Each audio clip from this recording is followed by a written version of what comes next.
RMC. C'est le but le plus important de ma carrière. C'est le seul. Ils ont semblé considérer Nice comme la troisième roue de leur carrosse.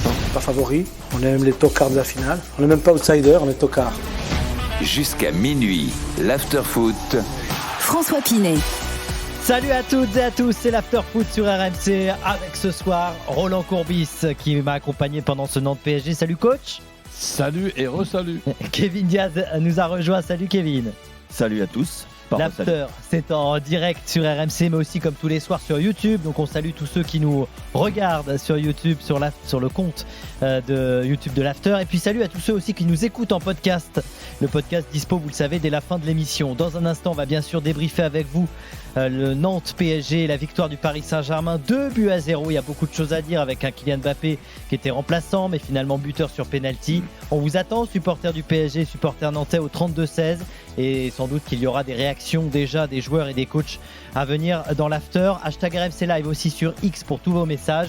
Et puis l'appli RMC Direct Studio pour nous laisser aussi vos messages et vos questions. On parlera aussi de la victoire de Lille 3-0 face au Havre avec un triplé de Jonathan David. Alors supporters lillois, faites le 32-16 pour nous rejoindre. Du foot anglais aussi au programme dans cet after avec la 25e journée de Première Ligue. On reviendra avec Julien Laurence sur Manchester City-Chelsea, match nul, un but partout. Arsenal qui a écrasé Burnley 5-0. Et puis Liverpool, toujours leader, qui s'est imposé 4-1 à Brentford. L'Espagne avec des résultats à vous donner pour Valence-Séville, c'était le match de la soirée, 0-0 entre les deux équipes. Le Barça s'est imposé au Celta Vigo 2-1 grâce à un doublé de Lewandowski. Victoire 5-0 de l'Atlético de Madrid face à Las Palmas. Griezmann a été préservé avant le match face à l'Inter mardi prochain. Et puis en Allemagne, le Bayer Leverkusen continue son parcours incroyable, 32e match, toujours 0 défaite. Victoire 2-1 du Bayer face à Heidenheim et puis un partout entre Wolfsburg et le Borussia Dortmund. Stuttgart 3e a battu Darmstadt 2-1 et victoire de Leipzig ce soir face à Mönchengladbach 2-0. Enfin, pour être complet sur tous les résultats en Italie, 25e journée de Serie A, le match nul un partout entre Naples et le Genoa et puis le match nul également entre le Hellas Vérone et la Juventus avec un Rabiot buteur lors du match qui s'est terminé sur un score de 2 buts partout. Allez, c'est parti pour l'after et on commence comme d'habitude avec vos 3 points. L'important, c'est l'essentiel. Le plus important, c'est les 3 points. Souvent, l'essentiel, c'est le plus important. Alors coach me demande pour l'Atalanta, coach, je vais te le dire tout de suite parce que tu as raison, il y a eu 3-0 pour l'Atalanta. Voilà. Tu sais qu'il marche fort. Hein. Ouais, voilà. Donc je voulais quand même te le signaler, c'est vrai, tu as raison. C'est que pour le coach, c'est les 2 points. Il paraît, Ouais. on m'a dit ça, c'est les 2 points de coach. Ouais. Bon, on va essayer avec coach alors. Tes 2 ou 3 points, on va voir. Vas-y, on t'écoute sur ce Nantes PSG. Écoute, ça sera 2 points. Premièrement, le Paris Saint-Germain, avec cet effectif qui est impressionnant. Il y a eu toute la semaine, les 3-4 derniers jours, tous ces commentaires sur Mbappé. Mais bon, le Paris Saint-Germain est déjà champion, ça, c'est pas une nouveauté. Et ensuite, en ce qui concerne les Nantais, je pense qu'ils sont inquiets, ce qui est tout à fait logique par rapport au classement, mais je ne les vois pas du tout être dans les 3 derniers, si ça peut rassurer les supporters. Les supporters qu'on aura au 32-16, on vous attend. Kevin Diaz, pour tes 3 points, toi t'en fais 3. Le premier point, c'est la victoire du Paris Saint-Germain. Là, je pense avec 14 points d'avance, en effet, je pense qu'on peut les féliciter pour le titre de champion de France. Et ils vont pouvoir, c'est pas anodin parce qu'ils vont pouvoir un peu à l'image d'aujourd'hui, et ce sera mon deuxième point, faire tourner. Encore Ils vont On faire va en tourner parler du forcément turnover. pour préserver enfin un entraîneur au Paris Saint-Germain qui est capable de mettre Kylian Mbappé sur le banc. À toi, ça te plaît? Moi, ça me plaît parce que ça lui permet quand même de se reposer au vu des grosses échéances qui arrivent. Et en troisième point, c'est le bon match nantais. Le bon match nantais quand même qui, je trouve, n'ont pas démérité dans cette rencontre et qui, en fin de première mi-temps, aurait même pu ouvrir le score. Alors, il y a plein de... Meilleur joueur pour moi, Donnarumma. Oui. J'allais dire Nicolas Palois qui avait été pas mal aussi. Pas mal, c'est Palois vrai. aussi. Hein. S'il avait pu être récompensé d'un but. Donnarumma, meilleur joueur, ça veut dire quand même quelque chose du match du Paris Saint-Germain. Oui, non, mais après, le Paris Saint-Germain, on le sait, cette saison, il concède aussi beaucoup d'occasions, tout le temps. Maintenant, ils sont quand même un cran au-dessus.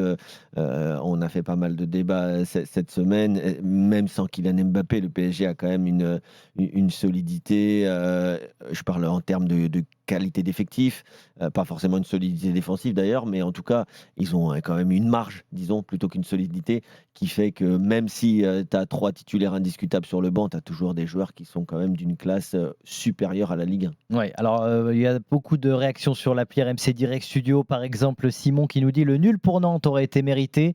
Paris n'a rien montré, c'est triste pour le champion en titre. Et puis il y a Ultra qui nous dit que ce PSG est nul. Je m'ennuie grave. J'ai changé un petit peu la formulation pour être poli. Voilà, Ramos, personne ne lui donne de ballon, c'est abusé. Vivement que Mbappé s'en aille. Voilà pour les gars, ils sont de bonne humeur. Ils n'ont pas apprécié le match. En même temps, c'est honnêtement gravement ennuyé quand même. Non mais d'accord. Après, oui. moi je veux bien. T'es pas ennuyé? Sois honnête. Non mais attends. La question c'est pas de s'ennuyer. La question c'est pourquoi tu t'ennuies. On peut dire ok, on s'ennuie parce que le Paris Saint-Germain n'est pas au niveau où on l'attend, c'est-à-dire qu'il doit rouler sur ses adversaires. Attends, quand tu as 11 joueurs qui sont pendant au moins 40 minutes en première mi-temps en bloc bas devant leur but, mais il y a un moment, les gars, je le disais, peu importe les équipes aujourd'hui, surtout en Ligue 1, même le Paris Saint-Germain, face à 11 joueurs qui sont regroupés devant leur but, mais c'est très difficile de se créer des occasions. Moi, je ne reproche pas aux Nantais de s'être recroquevillés et d'avoir fait un bloc bas, mais il y a un moment, on ne peut pas attendre du Paris Saint-Germain, parce que c'est le PSG, parce qu'ils ont plus d'argent que les autres, de rouler sur leurs adversaires, quand les Nantais, non seulement ils sont en bloc bas, mais en plus ils défendent bien, et 2, ils ont même réussi à sortir en fin de première mi-temps, c'est pour ça que j'ai parlé que de 40 minutes, parce que sur les 5, 7, 8 minutes avec le temps additionnel, presque s'ils ouvrent la marque, on dit bravo pour on va dire le score qui aurait été ouvert, bravo pour l'abnégation, mais pas bravo pour la qualité de jeu proposée par les Nantais non plus, faut pas abuser. Alors on va parler de cette équipe de Nantes, on va parler d'abord de la victoire du Paris Saint-Germain 2-0.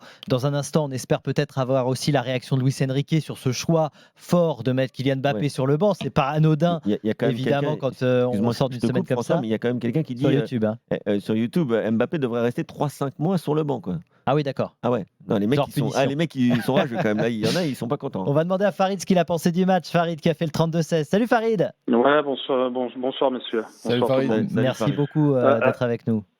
Écoute, avec plaisir. Je rejoins un petit peu Kevin. C'est difficile de jouer avec un bloc aussi bas, 11 joueurs complètement en défense. Je trouve, écoute, pour une équipe qui tourne régulièrement, où tout le monde est impliqué. Je trouve qu'on n'a pas été trop mal. Moi, j'ai bien aimé, encore une fois. D'accord. Même la première mi-temps. T'es pas loin quand même d'être mené à but à 0 à la pause. C'est comme tout, pour faire un grand match, il faut 2 équipes. Donc, je vais pas dire que Nantes n'est pas une grande équipe. Nantes n'a pas joué, quoi. Malheureusement, ils ont joué où ils sont lâchés quand il y avait déjà 1-0, voire 2-0. Et c'est là où ils ont commencé à jouer. Bon, au final, tu as joué à 11 derrière, tu perds 2-0. Est-ce que tu n'aurais pas pu un peu plus, je dirais, ambitieux dans ton jeu? Donc ça, c'est ce que je pense. Et puis pour en revenir à ce que disait Kevin, l'autre point, si tu ramènes tout ça à l'argent, écoute, à mon avis, ça devrait pas être le même classement qu'on voit actuellement si c'était que ça. Non, mais moi je ramenais pas ça à l'argent, je disais juste que... Non, parce que souvent on ramène ça, tu vois, c'est ce que je veux dire, Kevin. Donc si tu regardes, il y a pas que Paris qui a de l'argent. Si tu mais de toute façon, un match de... On le voit des budgets, c'est pas le même classement normalement. De toute façon, Farid, on le voit tous les ans en Coupe de France. En Coupe de France, tu peux avoir une équipe de National, une équipe de Ligue 2, voire même de National 2 ou National 3, qui tient Marseille pendant 90 minutes à un but d'écart, parce que les mecs, voilà, ils s'entraînent aussi tous les jours et que encore une fois, quand tu es bien organisé aujourd'hui, avec les clubs qui travaillent de mieux en mieux, c'est difficile. Je te coupe, Kevin, parce que je voudrais qu'on écoute Danilo en zone mixte. Écoutons le joueur du PSG. Oui, je suis d'accord. Un match à 2 vitesses. Première mi-temps, beaucoup très, très lent. On a joué avec beaucoup de souplesse. Et après, pour l'équipe de Nantes, c'était plus facile de défendre. On n'était pas bien placé. Et après, la deuxième mi-temps, on a changé des choses. On a mis des joueurs entre lignes. Et ça complique un peu le travail des joueurs de Nantes. On a fait un premier but qui après a donné de tranquillité à l'équipe. Et je pense que la deuxième mi-temps, c'était plus efficace que les premières. Oui, on est d'accord avec lui. C'est plus compliqué parce qu'il Voilà. Est-ce que sans Mbappé, c'est plus compliqué? Voilà la question du journaliste qui est posée à Danilo. Non, ça change la dynamique, mais après, on a de bons joueurs, on a des joueurs qui peuvent faire la différence. Mais Kylian et Ousmane sont des références ici. Et oui, je pense que quand ils sont pas là, ça change un peu, mais je crois pas qu'on a fait un deuxième mi-temps mal à cause de ça. Est-ce que ça t'a surpris de voir Kylian Pas du tout, débuter sur le banc? parce qu'il enchaîne beaucoup de matchs. Et c'est normal qu'il doit reposer un peu à chaque match. Il a vécu une semaine un peu particulière. La question d'Arthur Perrault, RMC. Match particulier et comment lui il l'a vécu aussi et le groupe l'a vécu. Normal, c'est cette semaine particulière pour Mbappé.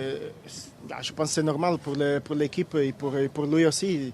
C'est pas à moi de parler de ça, mais voilà. Il n'a pas envie de répondre visiblement. Est-ce que ça vous a perturbé? Je pense pas. Voilà la réponse de Danilo. Donc c'était en direct dans l'after. Danilo, le défenseur portugais du PSG. On peut demander son avis d'ailleurs à notre auditeur, mais Farid. Farid. Danilo, je voyais là sur les réseaux, beaucoup de personnes parlent de Danilo. Il y en a qui sont très positives, il y en a qui sont très négatives. Pour moi, c'est vraiment un gars qui représente tous les paradoxes du projet parisien. Moi, depuis le début, j'ai dit Danilo, c'est une bonne recrue pour le PSG.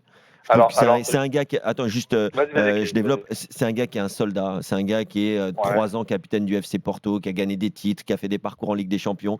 Alors peut-être, ce n'est pas Thiago Motta. portugais. Voilà, il est champion d'Europe. Ce n'est pas Thiago Motta, ce n'est peut-être pas Zlatan ou Thiago Silva, mais c'est un gars sur qui le PSG a pu compter sur toutes ces années. Peut-être que c'est pas flamboyant, peut-être que c'est pas le plus juste techniquement toujours, mais c'est un mec qui peut jouer 6, qui peut dépanner derrière, et c'est un gars qui n'a pas un salaire astronomique et sur qui un entraîneur compte dans un effectif. On l'a rarement vu mauvais. On l'a rarement vu très mauvais, et pourtant je continue de voir. Ouais, mais c'est pas avec des Danilo qu'on va le faire, c'est pas avec des Ugarte. Il y a un moment, les gars, si tu veux vraiment construire un collectif, je vais prendre un exemple. Nathan Ake à Manchester City. S'il vient au PSG, on va aussi dire ouais, mais c'est qui Nathan Ake? Qu'est-ce qu'il a fait? Il vient d'où? Donc il y a un moment, les gars, il n'y a pas que des Messi, il n'y a pas que des Kevin De Bruyne, il n'y a pas que des Kylian Mbappé. Et moi, je trouve que c'est un bon soldat pour le Paris Saint-Germain. Farid. Kevin, alors moi je vais te reposer la question et je répondrai ensuite à la tienne. Qu'est-ce que tu entends par paradoxe du projet du PSG? Parce que c'est pas la vedette attendue. On dit qu'on veut pas de vedette, mais quand on a des joueurs moins vedettes, on les critique parce qu'ils sont pas assez vedettes. Non, ça n'a rien à voir avec le projet PSG parce qu'il a quand même beaucoup évolué par rapport à l'année dernière. Si tu regardes bien aujourd'hui, si tu fais un bilan à l'heure actuelle, tu as plus de points que l'équipe du PSG de Monsieur Galtier de l'année dernière, avec Messi, avec Neymar, avec Verratti et Mbappé, que ce que fait Enrique. Aujourd'hui, le projet, il a quand même. Donc, tu peux pas dire qu'il y a un paradoxe. En tout cas, non, le paradoxe sur les dernières années, je te parle. Oui, voilà, sur les recrues. Oui, mais le projet d'il y a 3 ans n'est pas forcément celui de cette année. Oui, mais même il y a 3 ans, tu ne pouvais pas avoir 18 stars internationales mondiales. Je suis d'accord, mais tu penses pas, excuse-moi, tu penses pas que sur la saison dernière, tu te rappelles que de la moitié? Qui, moi? Oui. Ah ben non, je me rappelle de la première moitié où ils se sont préparés pour la Coupe du Monde, mais je me rappelle très bien de la deuxième moitié. Est-ce que je me rappelais, coach, aussi? C'était quoi la première moitié? C'était un parcours exceptionnel. Oui, mais d'accord, mais je vais te donner... oui, mais bon, c'est à l'arrivée qu'on est bien d'accord. Qu'on paye les musiciens, c'est pas la mi-temps. Maintenant, l'année dernière, je vais te rappeler une chose, coach, si je peux me permettre, c'est que l'année dernière, tu n'as pas impliqué l'ensemble de ton groupe. Messi, ça sortait jamais. Neymar, ça bougeait pas quand ça jouait. C'est ça qui te plaît là ce soir aussi. Voilà, exactement. Et pour répondre à Kevin, oui, moi je fais partie de ces gens qui aiment avoir dans un groupe parce que tu as besoin de ces joueurs-là pour avancer dans toutes les compétitions qu'il faut. Moi, j'aime bien même un Ugarte. C'est sûr qu'il paye pas de mine. Il n'est pas extraordinaire. Néanmoins, si on compare sur les années précédentes, et j'ai vu même sur ce match en Champions League, on s'est quand même pas mal amoindri. Si tu regardes le milieu de terrain qu'on a cette année et les milieux de terrain qu'on a eu il y a quelques années, ça n'a plus rien à voir. Maintenant, c'est vrai je trouve qu'on est plus une équipe. Oui, je trouve qu'on est plus une équipe avec effectivement moins de technique, ça c'est une certitude, mais on est plus une équipe, ça c'est ce que je ressens. Mais Alors, faut faire attention, Kevin, quand tu dis oui, mais les gens qui critiquent Danilo, et faut des noms, ronflants, tout ce que tu veux. Bah, je vais rappeler à ces gens-là que quand Verratti est arrivé au PSG, il n'était pas plus connu que ça non plus, tu vois.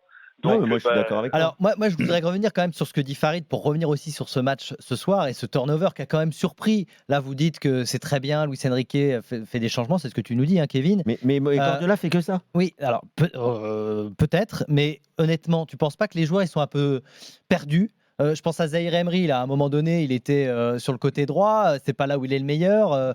Est-ce que tu as appris des choses aujourd'hui, ce soir, sur Lee, Asensio et Colomani? Tu trouves qu'ils ont fait un bon match, par exemple? Tu trouves que ça leur a servi d'être titulaire ce soir, par exemple? Bien sûr, attends, mais les gars, c'est des sportifs de haut niveau. Asensio, c'est un international espagnol. Tu trouves qu'il a fait un bon match ce soir, qu'on a appris des choses sur lui? Mais c'est pas la question d'apprendre des choses. Déjà, tu as une information qui est capitale, c'est que tu n'as pas de blessés dans les titulaires indiscutables et que tu as 14 points d'avance en Ligue 1. Ça, c'est les deux infos capitales pour le staff du Paris Saint-Germain. Mendes. Ouais, non, mais il n'y a pas de rechute. Parce que lui, oui, mais il y a pas... on l'a oublié, mais il est très fort. Il n'y a pas de rechute. C'est-à-dire que là, il n'y a pas de blessure ce soir. Tu as pu faire tourner ton effectif. C'est aussi un management. Tu es obligé de concerner tout le monde parce que demain, il y a un blessé, comme on vient de le dire. Eh ben, il faut que Asensio il ait du rythme. Il faut que Asensio il ait pu jouer 90 minutes. Il faut que... Bon, là, il n'a pas joué 90 minutes, mais il faut qu'il ait pu jouer des minutes. C'est pareil. Aujourd'hui, tu as un Ugarte qui n'a pas joué en Ligue des Champions. Ben, là, aujourd'hui, non, mais je vous trouve très positif parce que le match il se débloque sur un but chanceux d'Hernandez.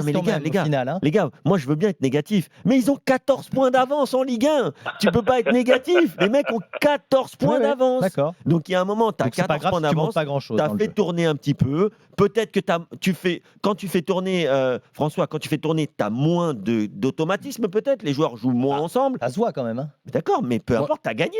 Donc il y a un moment, bien sûr qu'on veut toujours des matchs flamboyants. Aujourd'hui, je ne compare pas, mais le leader de la Bundesliga, ils ont gagné 2-1. Pourtant, c'est l'équipe en Allemagne. Ils ont gagné que 2-1. Oui, non, mais je suis sûr que d'accord. Mais si on regarde les matchs du Bayer Leverkusen depuis le début de la saison, excuse-moi, on se régale. Hein. Tu te régales tout le temps, tous les matchs. Alors, je ne regarde pas tous les matchs, mais j'en ai regardé quelques-uns. Regarde tous les matchs, tu verras que tu ne te regardes pas tous les matchs non plus. Kevin, pour ajouter quand même... Dernière chose, Farid. Ou messieurs, pour ajouter, si on parle de Nuno Mendes, mais aujourd'hui, tu n'as pas Skriniar, tu n'as pas, non, mais c'est sûr. Tu n'as pas Kipembe, que tu as pas depuis un petit moment. Donc tu rajoutes quand même ces trois joueurs dans un groupe comme ça, bah ça peut commencer à avoir de l'allure.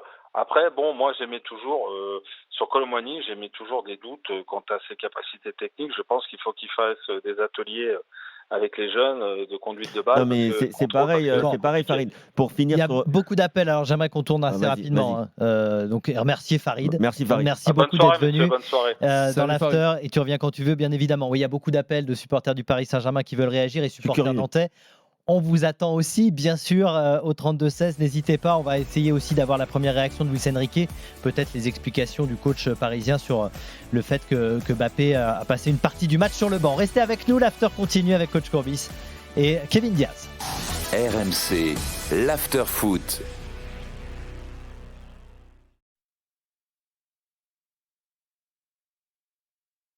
On est sur YouTube en direct, les amis. Et... effectivement, il y a pas mal de questions autour de ça, du jeu du Paris Saint-Germain. Honnêtement, coach, tu as suivi avec moi. On ne s'est pas régalé quand même devant le Paris Saint-Germain. Il faut quand même... c'est une obligation, sinon ça ne sert à rien ce qu'on fait. Il faut qu'on parle un petit peu de Luis Enrique et de ce que nous dit Luis Enrique. Donc quand, par exemple, Luis Enrique nous a donné rendez-vous au mois de février pour constater des progrès. Mais des progrès dans quoi ? On a une équipe et un effectif du côté de Paris Saint-Germain qui est nettement au-dessus de tous les effectifs. Et donc, les matchs, il y a des changements. C'est presque une revue d'effectifs que l'on fait avec évidemment une équipe qui a 90% la même en Champions League. Alors, n'hésitez pas, donnez-nous l'homme du match là pour ce Nantes PSG. Il y a pas mal de gens qui... Enfin, coach trouve que c'est Donnarumma, moi aussi, mais il y a peut-être d'autres idées. Donc, n'hésitez pas sur le chat de YouTube. Kevin revient pour l'after qui continue. RMC, jusqu'à minuit, l'after foot. François Pinet.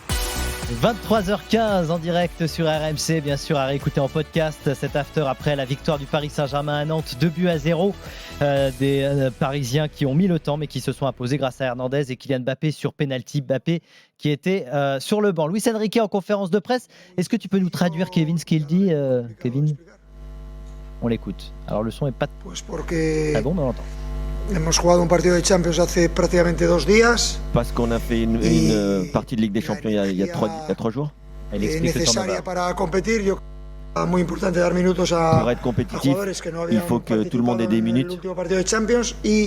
Surtout ceux qui n'ont pas joué en Champions.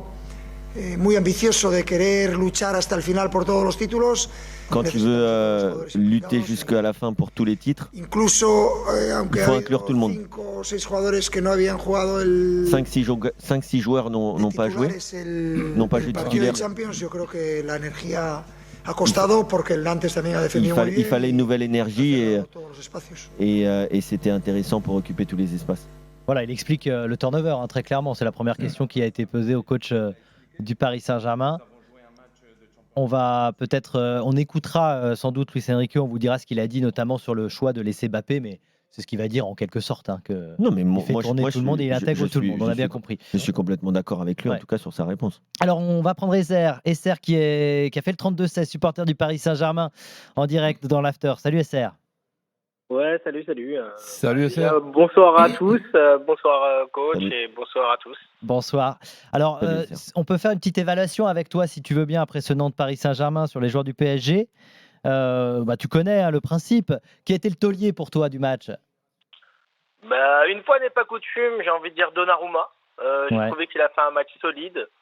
Après, au niveau de la défense, je dirais que Hernandez, il était plutôt bon. Marquinhos aussi a été très bon aujourd'hui, contrairement à d'autres matchs où Daniel se plaint de lui, par exemple en Ligue des Champions, lorsqu'il dit que justement il se fait un peu caca dessus. Là, j'ai trouvé qu'il était plutôt pas mal dans son match. Sinon, il y a un petit bémol quand même dans la défense. Moi, Warren Zaïre-Emery à droite, j'aime pas ça. Je préfère vraiment au milieu de terrain avec un Vitinha déjà, c'est beaucoup mieux. Ouais. Après, c'est une idée. Maintenant, sur le milieu de terrain, je l'ai trouvé plutôt correct. Mais c'est vrai que le PSG était poussif et au niveau de l'attaque... c'est peut-être là où on aura un Boulet ou un Casper, peut-être. Ouais, c'était moi déjà quand si tu le permets, puisque comme François, tu trouves le PSG poussif, j'entends. Je sais que tout le monde n'aime pas les statistiques. Le Paris Saint-Germain, ce soir, c'est 77% de possession de balle. Oui, ok. Ça, y a pas de 871 passes. Mais c'est énorme. Je ne sais pas si vous vous rendez compte, c'est énorme.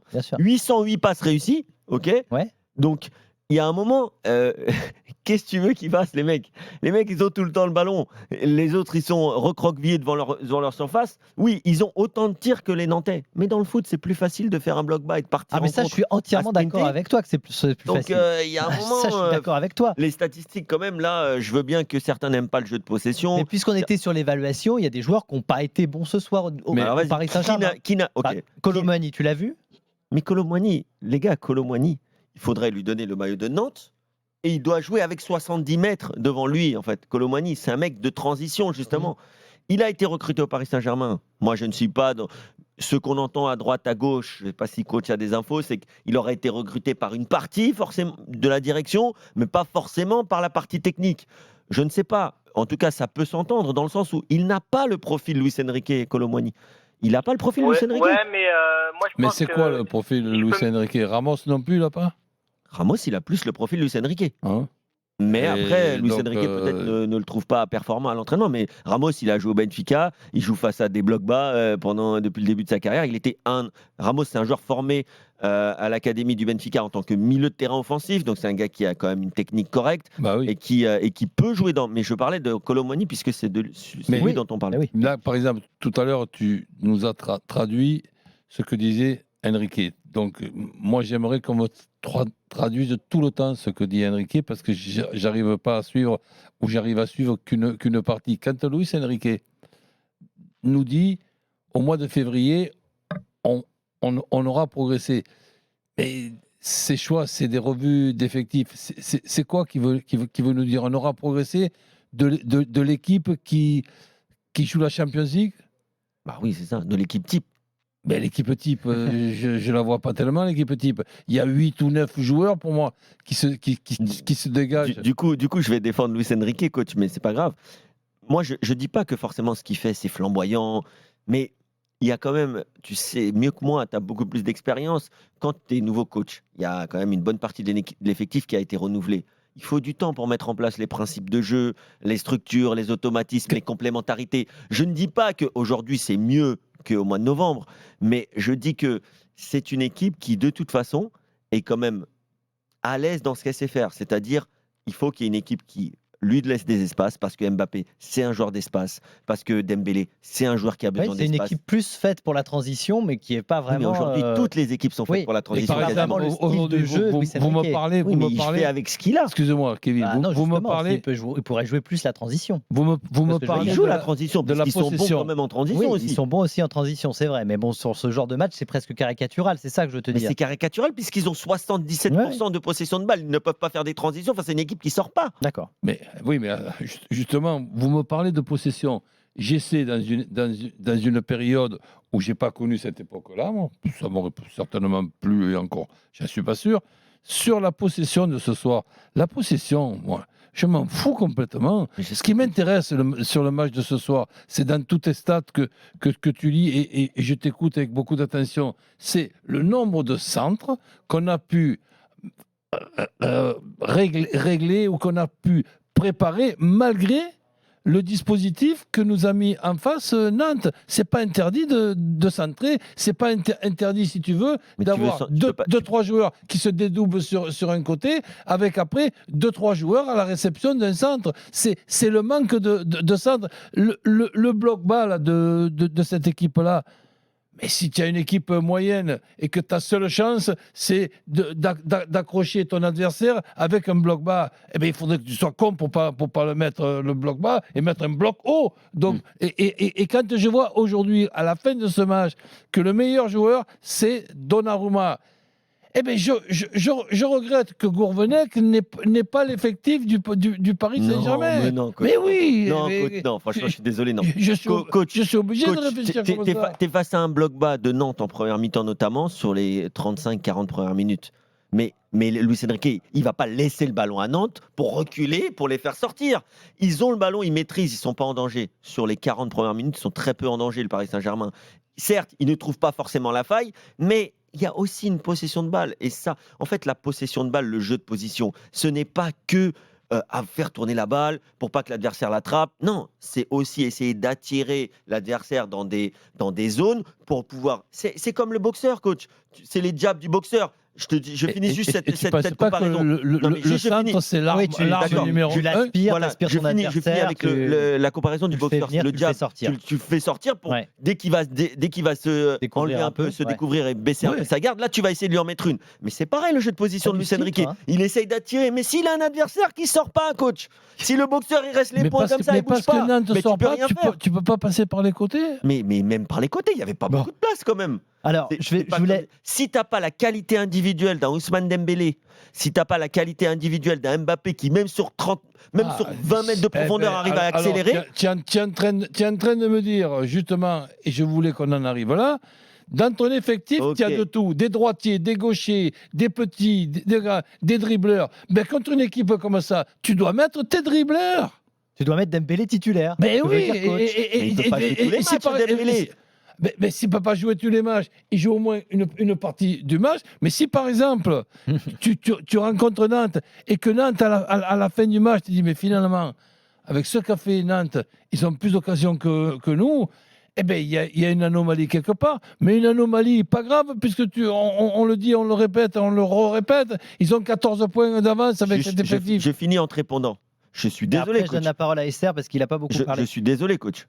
Quand tu as 3 vrais défenseurs et puis tu as Zaïre Emery qui joue latéral. Les gars, ils ne jouent pas latéral. En fait, il est censé apporter un plus au milieu en phase de possession. Donc, tu as un joueur qui peut jouer face à un bloc bas, Zaïre Emery en partant de derrière. Ensuite, tu as Kangini, c'est un joueur de petits espaces. C'est un joueur de tic-tac, appui, remise, c'est un joueur technique.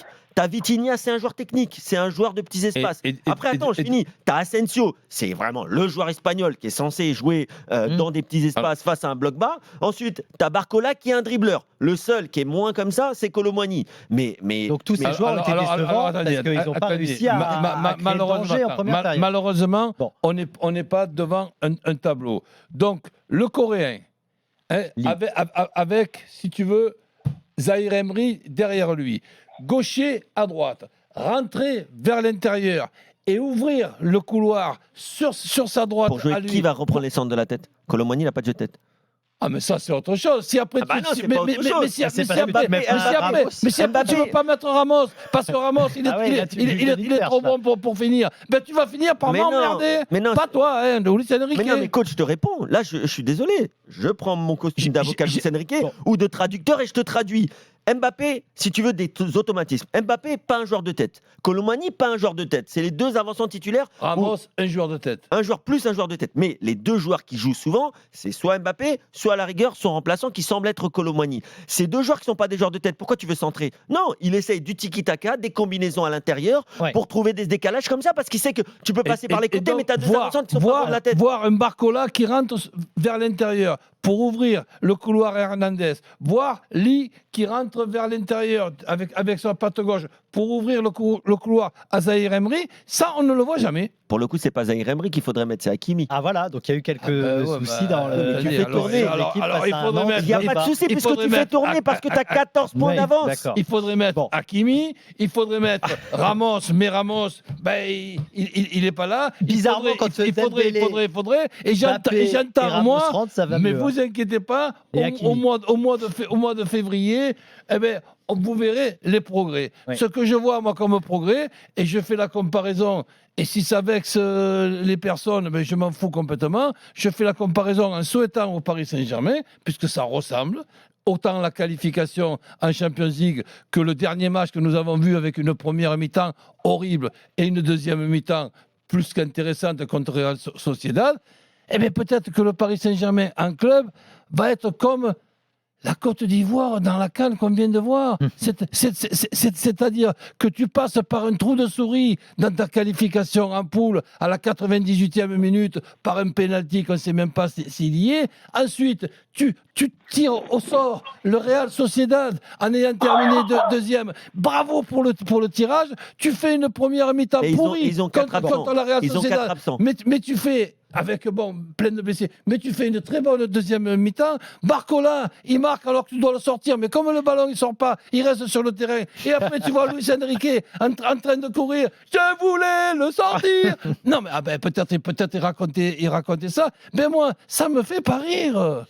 Ça me fait pas rire. Et je dis, puisqu'il y a des tas de personnes qui ont envie que le Paris Saint-Germain réussisse, ça peut-être faire comme la Côte d'Ivoire, les amis. Un miracle. Il va y avoir les buts à la 94e minute, il va y avoir des buts contre leur camp, il va y avoir des cartons rouges intéressants, il va y avoir des pénaltys.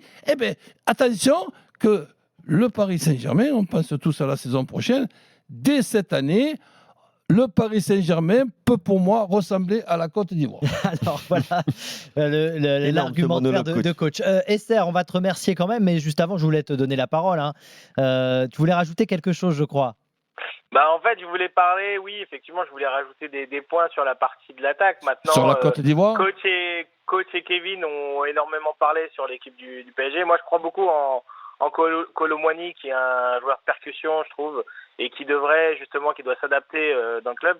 Et puis surtout, je voudrais dire un grand merci à Mbappé pour tout ce qu'il a fait dans le club. Il y a pas mal de haters qui peuvent parler sur lui ou autre. Moi, personnellement, j'ai beaucoup aimé tout ce qu'il a fait au PSG et c'est un joueur que j'apprécie énormément. Ce qu'il a fait, il n'y a pas de mots. C'est tout simplement... Il y a un autre mot plus qu'extraordinaire, je ne le connais pas. Et il avait le sourire là au moment, bien sûr, de marquer son pénalty, même juste avant. Oui, c'était le pari sur s'il reste ou pas. Oui, mais je peux te le répéter. Donc je suis surpris et déçu. Oui.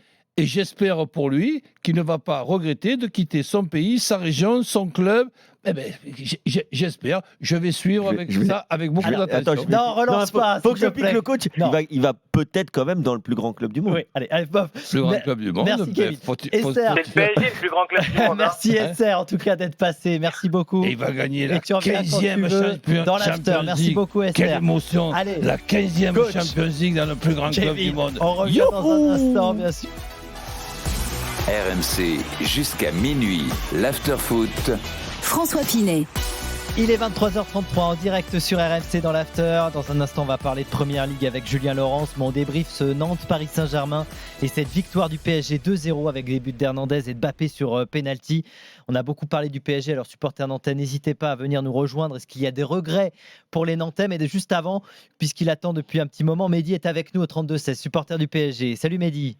Salut, bonsoir monsieur. Salut Mehdi. Qu'est-ce que tu voulais nous dire ce soir après cette victoire du PSG? Je vous explique rapidement. J'étais devant le match et puis j'ai décidé d'allumer ma radio pour écouter RMC. T'as bien fait. Et là, j'étais fou, les gars. J'étais fou. Kevin, il faut absolument qu'on discute, Kevin. Non, vas-y, je t'écoute.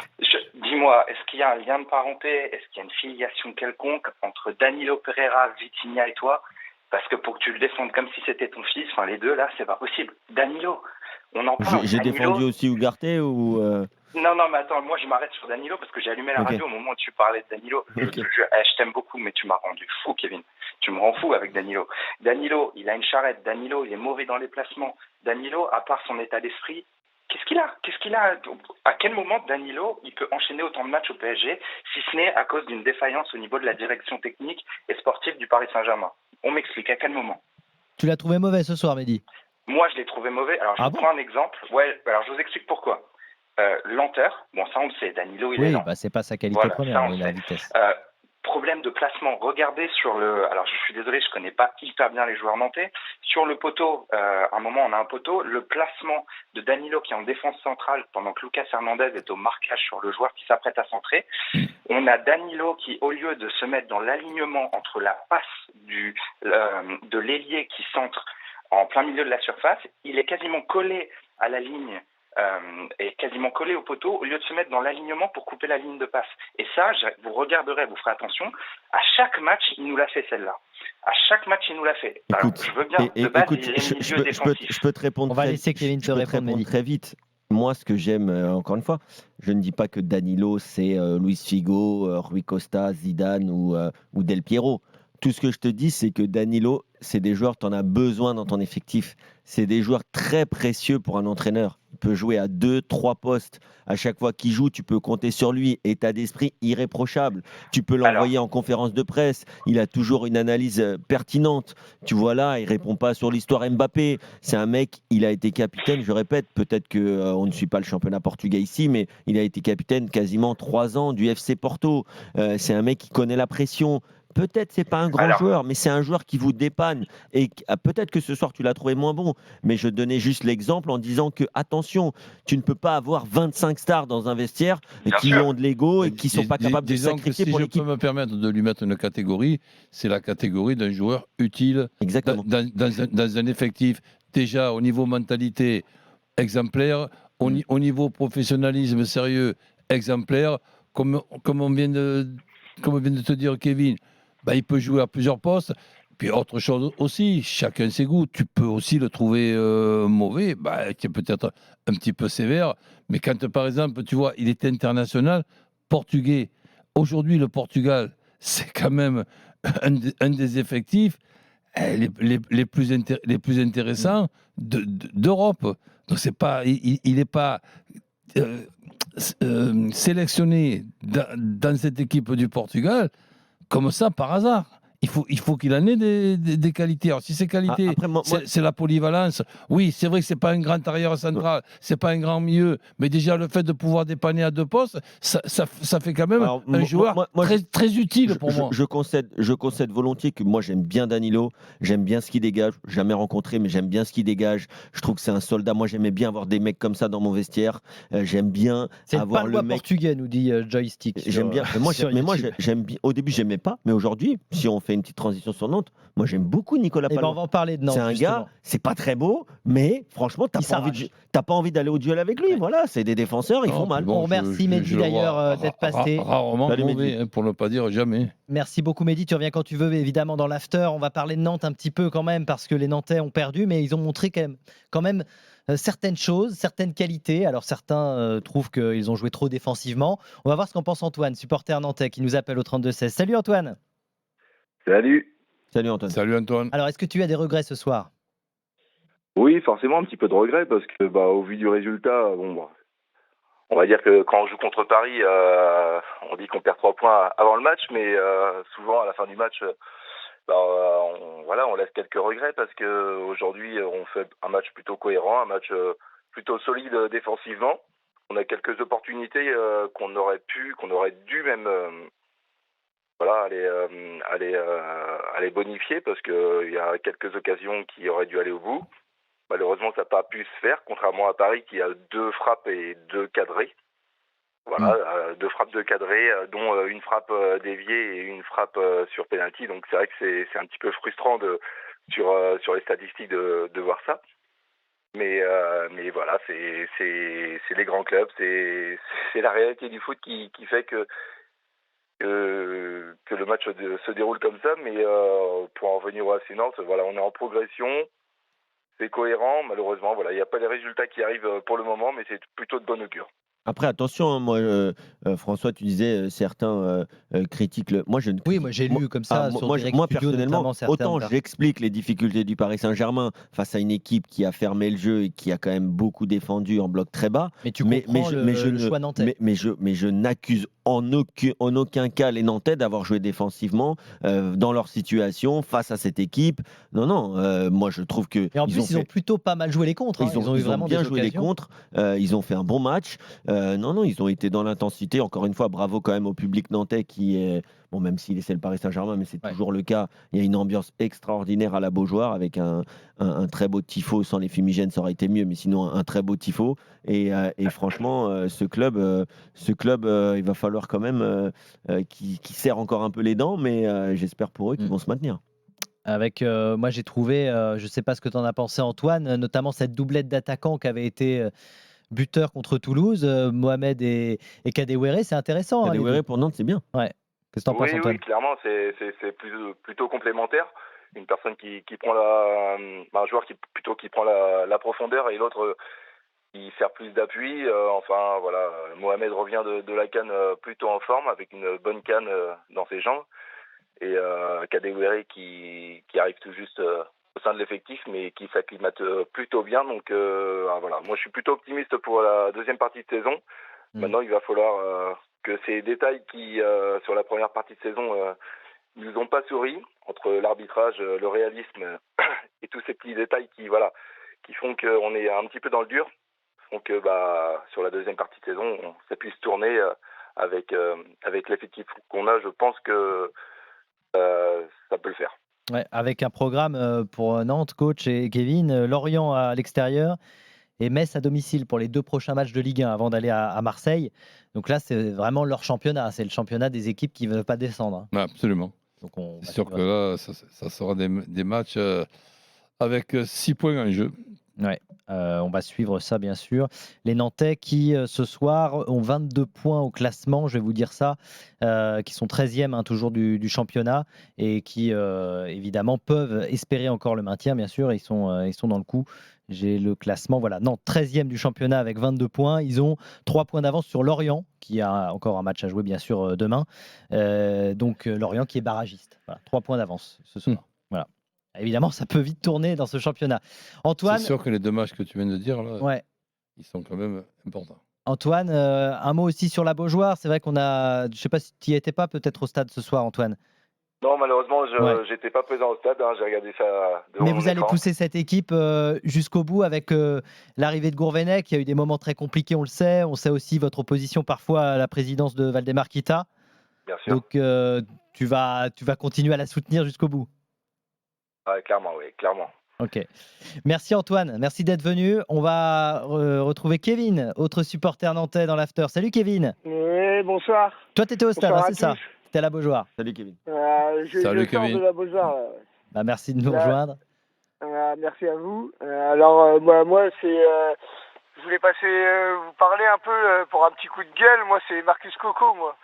J'en peux plus. J'en peux plus de le voir tous les week-ends sur le terrain et à ce poste d'arrière droit en fait on sait pas où on sait pas son poste, on sait pas où il est et on sait pas ce qu'il fait. Un jour il est milieu, un jour il est attaquant, le lendemain il est défenseur.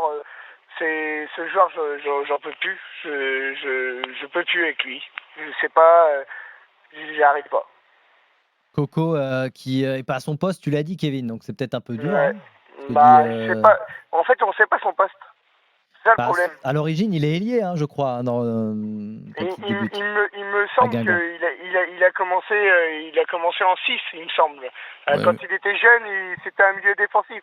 Moi, je me rappelle d'un milieu offensif, non plutôt. Oui, milieu offensif à Guingamp, ça c'est sûr. Et là, dans l'organisation avec 3 arrières centraux, tu penses pas que son poste c'est justement un piston? Bah, il apporte rien en fait. Ah mais non, attends, ça c'est autre chose. Mais disons que le faire jouer là, ça me paraît pas être une anomalie, ça me paraît être logique. Après qu'il soit moyen, que tu lui mets comme note 3 sur 10 au lieu de lui mettre 6 ou 7. Donc, c'est sûr, mais je le vois pas ailleurs, moi. Ouais, je sais pas. Moi, je sens pas. À chaque fois, c'est des mauvais choix. Et alors, il court, il se bat, ça certes, mais non, je le trouve pas du tout à son poste. Je sais pas. J'ai un problème. Après, toi, t'étais au stade, t'as peut-être vu des choses aussi du stade. Ouais, bah, je suis au stade tous les week-ends et je vois tous les week-ends que il est là sur le terrain, mais il fait rien. Oui, moi, alors, j'ai un problème, j'ai vraiment un problème. D'accord. Je comprends pas. Et sinon, plus globalement, t'as aimé la prestation de ton équipe ce soir, malgré la défaite? Non, il n'y a pas de jeu. Il n'y a pas de jeu. C'est brouillon. C'est tous les week-ends, c'est la même chose. Et j'aime pas. Et la semaine dernière, tu t'attendais à avoir autant d'occasions dans ce match-là contre le Paris Saint-Germain?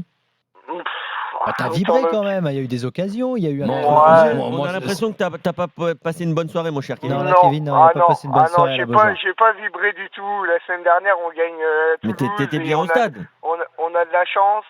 Et non, mais t'étais bien au stade. Ah bah oui, et au stade, en fin de première mi-temps, t'as pas un peu vibré quand même Ouais. Attends, tes joueurs ils sont dedans, il y a eu un but refusé, il y a eu des occasions, on a dit que Donnarumma avait fait pas mal d'arrêts, enfin, je veux dire qu'il n'y a pas à rougir de cette prestation. En tout cas, c'est pas ce que j'ai ressenti moi en direct. T'es supporter depuis quelle année? Parce que ça vient peut-être de là, peut-être que tu as vu les belles heures du FC Nantes. Je suis né en 1993, donc j'ai été supporter. Ma première fois que j'étais au stade, ça devait être dans les années 99-2000, là où ça jouait au football, où il y avait une équipe. Bah voilà. Et moi, j'ai toujours nostalgique, été au quoi, stade. Kevin. Comment? T'es nostalgique, c'est ça. Ouais, je suis pas nostalgique parce que l'année dernière, j'ai quand même vibré sur certains matchs grâce à la Coupe d'Europe et ce qu'ils ont donné sur ces matchs-là, et parce que les autres matchs, sinon à la Beaujoire l'année dernière, sur tous les matchs qu'il y a eu, sur 10 matchs, j'ai vu 4 bons matchs. Moi, le match où j'ai eu les boules, c'est le match retour contre la Juve, alors que tout était possible et qu'il y a cet arbitre qui nous expulse un joueur. J'ai dit, nous, en tant que Français, c'était horrible. Ouais, c'est vrai. Et moi, j'étais à Turin, à match aller, et c'était vraiment, franchement, là ils m'ont fait vibrer. Sur ce match-là, ils m'ont fait vibrer. Tout le contexte était là, et au match retour, après, il y a pas photo. De toute façon, il y a l'expulsion, mais bon, après. Tu retourneras au stade quand même, Kevin. Après l'expulsion, il n'y a plus aucune chance. Ouais. Mais avant l'expulsion, moi, j'avais espoir. Kevin, tu vas quand même te retourner au stade de la Beaujoire. Parce que là, tu as l'air vraiment au fond du gouffre, là. Hein. Bon. Non, pas du tout. Mais bien sûr, oui. J'y suis tous les week-ends. Tous les week-ends quand c'est à domicile, et j'y retournerai. Mais quand je vois mon équipe, moi, j'ai petit truc, c'est au début de saison, je voyais du jeu avec Pierre Aristouille et là, je vois plus de jeu en fait. Depuis quelques matchs, depuis que Gourvenec est là, je vois plus de jeu en fait. Ok, bah merci beaucoup Kevin. Merci d'être Salut, passé. Merci d'être passé après la rencontre entre Nantes et le Paris Saint-Germain. On va revenir dans l'after tout de suite sur RMC en direct jusqu'à minuit. Vous le savez, avec Kevin Diaz, avec coach Courbis, on va accueillir Julien Laurence pour parler de cette journée de Première League où Manchester City a fait du surplace face à Chelsea, 25e journée, alors qu'Arsenal et Liverpool se sont imposés. À tout de suite sur RMC. RMC, l'after foot. C'est la pub sur RMC. En attendant, lâchez vos commentaires dans le chat.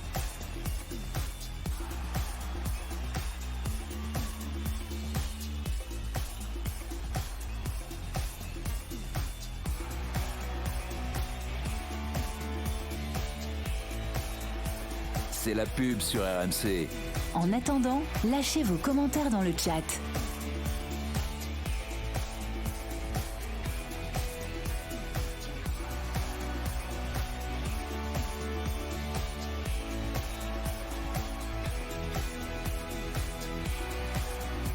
C'est la pub sur RMC. En attendant, lâchez vos commentaires dans le chat.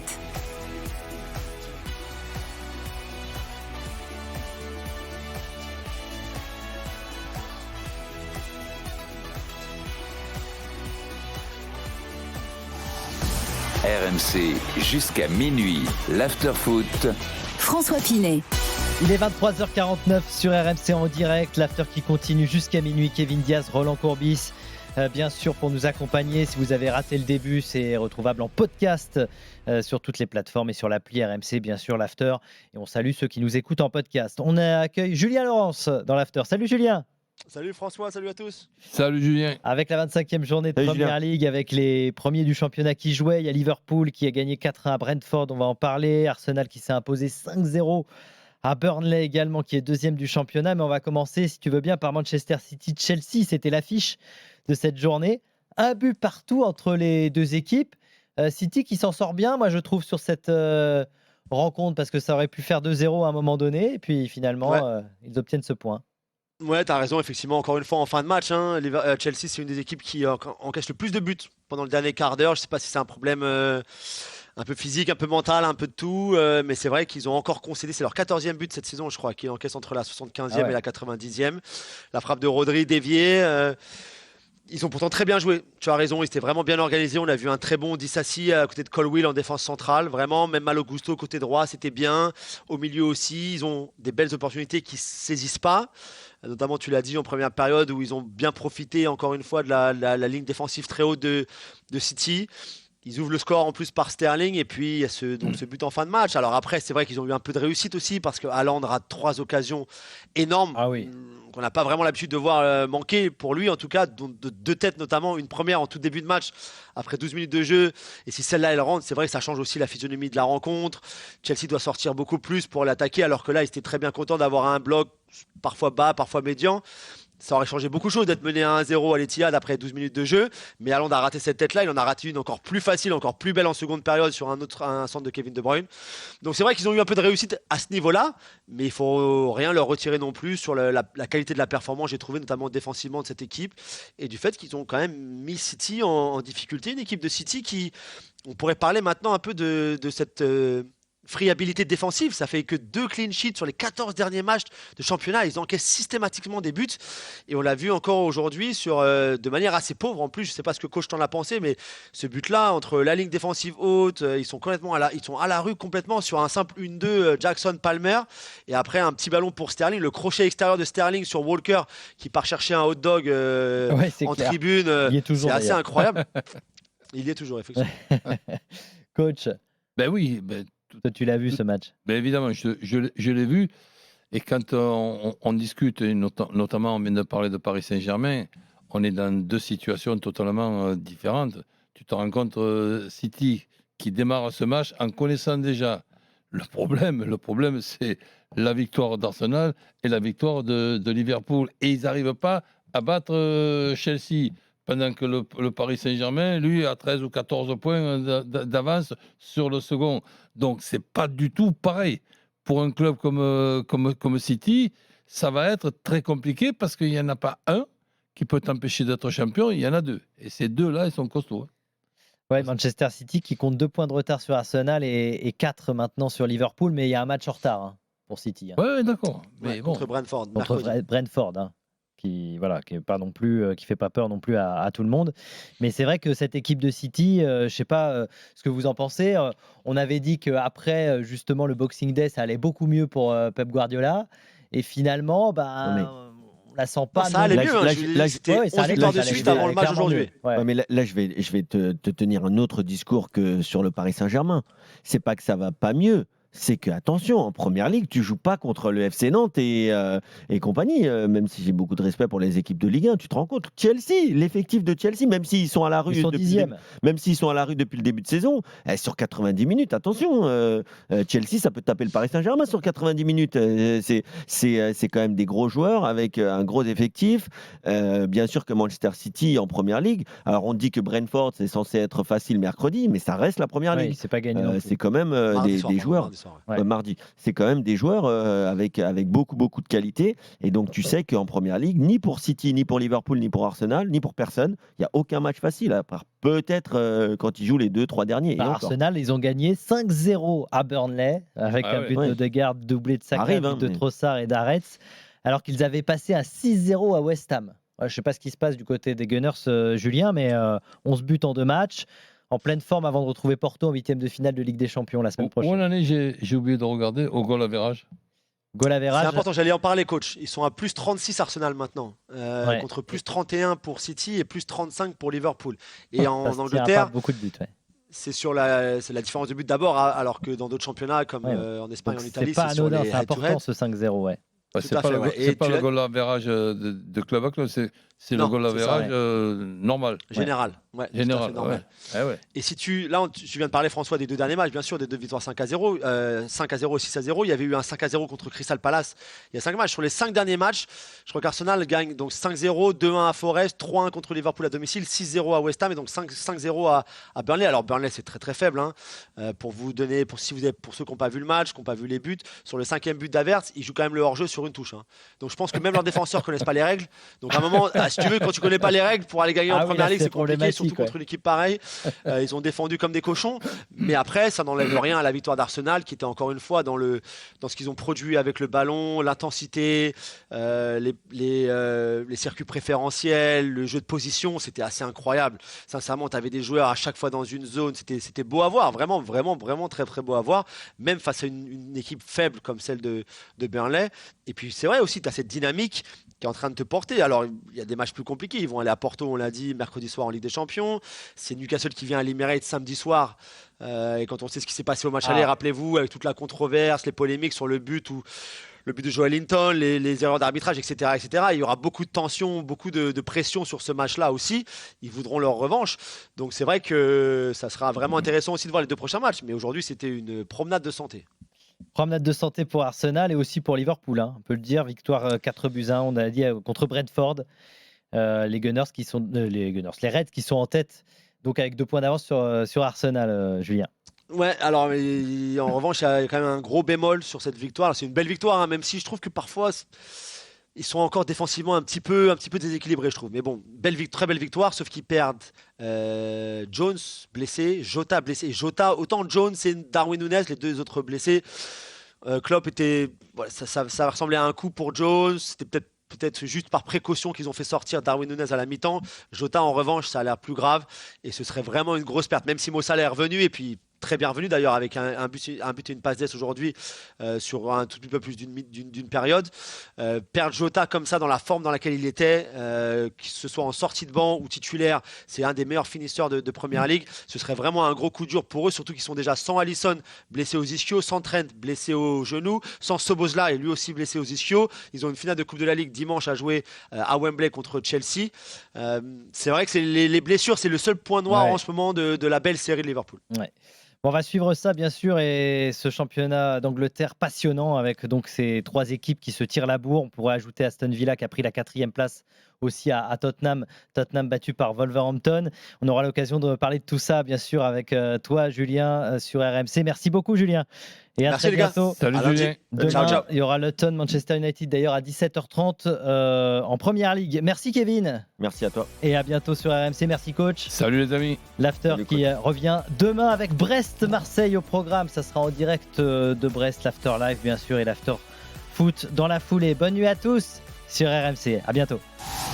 RMC jusqu'à minuit. L'after foot.